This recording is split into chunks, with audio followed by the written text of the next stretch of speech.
I finally did my makeup again for a video and I kind of love it.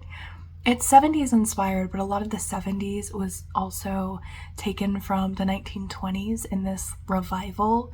What do you think? I kind of love it. Anyways. Hi, I'm Keight, and this is the Digital Diary of a Future Bestseller. If you are new here, welcome. If you are returning, welcome. I am currently writing my debut novel as Keight Crown, PROJECT TEMPUS.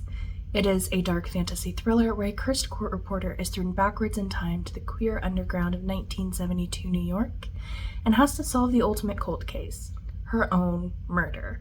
There are bloodline curses, occult conspiracy, secret societies, queer found family, morally gray characters, a murder mystery. Honestly, it has a little bit for everyone. If you have not seen my previous videos on PROJECT TEMPUS, please go check those out just to get a feel for the world, get a feel for me, see if you want to stick around, maybe subscribe, maybe like the video, maybe comment.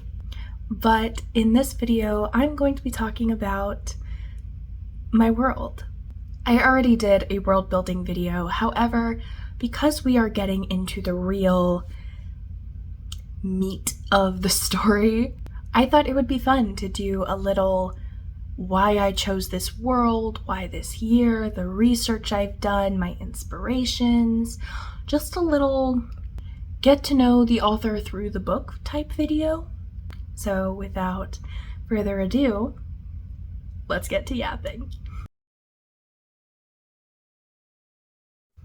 I don't actually remember if I said this in my previous video. I'll probably have to go back and check. But the inspiration for this book was actually a song by Fleetwood Mac called The Chain. And the particular lyric was actually, "And if you don't love me now, you will never love me again."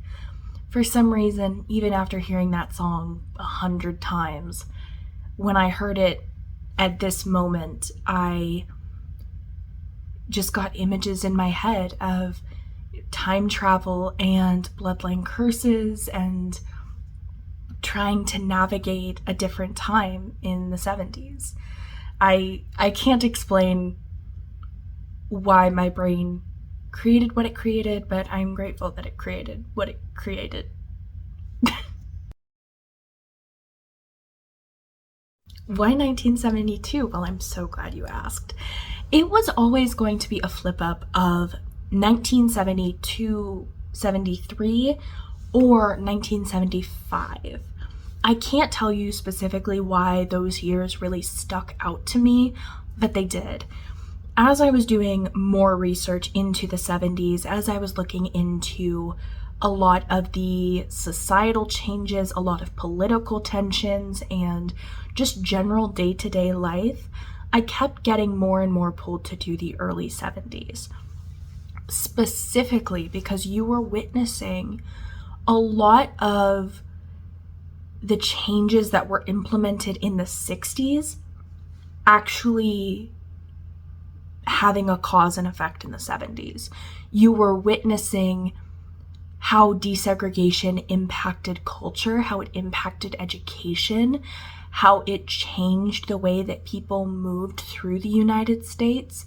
In the 1960s as well, interracial marriages were legalized in 1967 with Loving v. Virginia, which was a massive court case.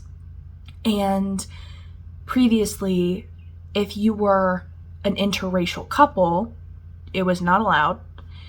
And every state had their own law, but a majority of the southern states were heavily against interracial relationships, which also meant that interracial children, mixed race children, had a very large target on their back.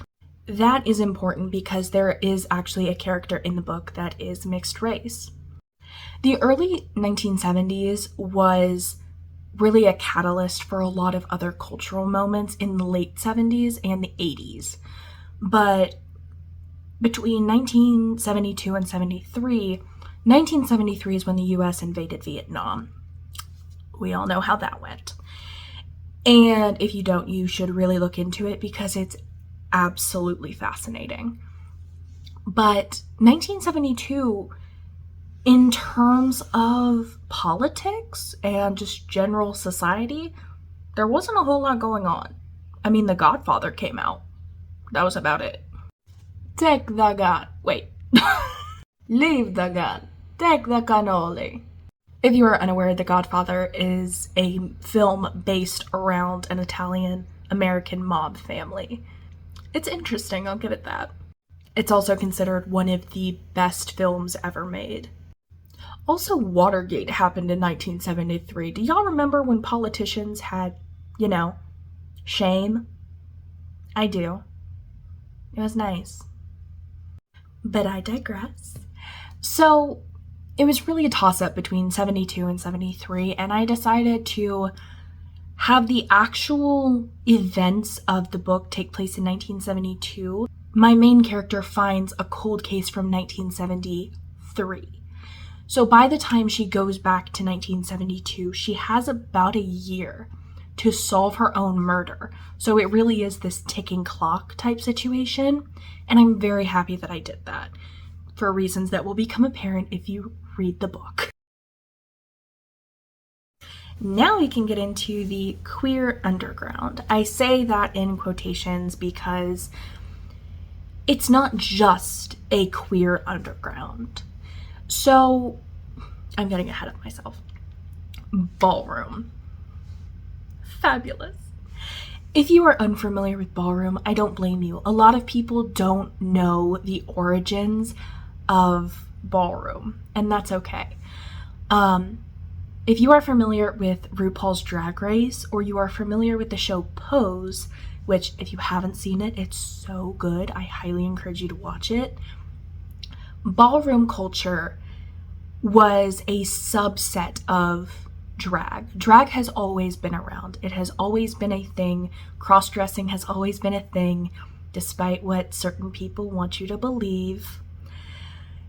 It has always been around. For as long as there have been cameras, there have been people portrayed in drag. And even before, there are portraits of historical figures dressing as women or dressing as men or both. It really has existed for a lot longer than people think. And ballroom was created because of racism. Not kidding. Drag culture had existed at this point for quite a bit, especially in the 60s. Stonewall historically was a lot of trans people of color, queer people of color. And ballroom came about when drag competitions, or balls, were heavily preferring and awarding white performers despite subpar performances, subpar costumes, and it really was racially motivated. So this entire group of people, this entire demographic said, you don't want our beauty, we'll take it somewhere else and we'll do it better. And that's where it came from. It became heavily minority demographic, so a majority African American and Black, a majority Latina, and it really became its own culture. It's absolutely fascinating to read all of these articles and learn the history and understand just how deep the roots grow. Sorry, I'm fangirling over my own. Why am I apologizing? I retract my apology. I'm not going to apologize for being excited about something that I love. Anyways, from these balls, there were houses. And it is exactly what you think it is. So when you think of a house, you think of a family that lives in a house. So there were mothers, there were fathers, there were elders, and rarely elders, because unfortunately you also have to acknowledge the fact that trans people do have one of the highest mortality rates of any other demographic, even higher if it is a trans person of color. And that statistic is still true today. So when these houses were implemented, there were a lot of homeless performers. There were a lot of trans people who were unhoused, who were in very dangerous situations. These houses formed out of necessity for community and protection. So, to create the House of Delarue, I really wanted to make sure I was keeping this in mind. The House of Delarue. So Delarue directly translates to of the street. I almost said one of the street and is French. I don't speak French. My mom does, but I don't. So to create this name is really on the nose because it really was formed on the street. A lot of the children that were brought into the House of Delarue and the Crystal Palace were at one point or another unhoused. They were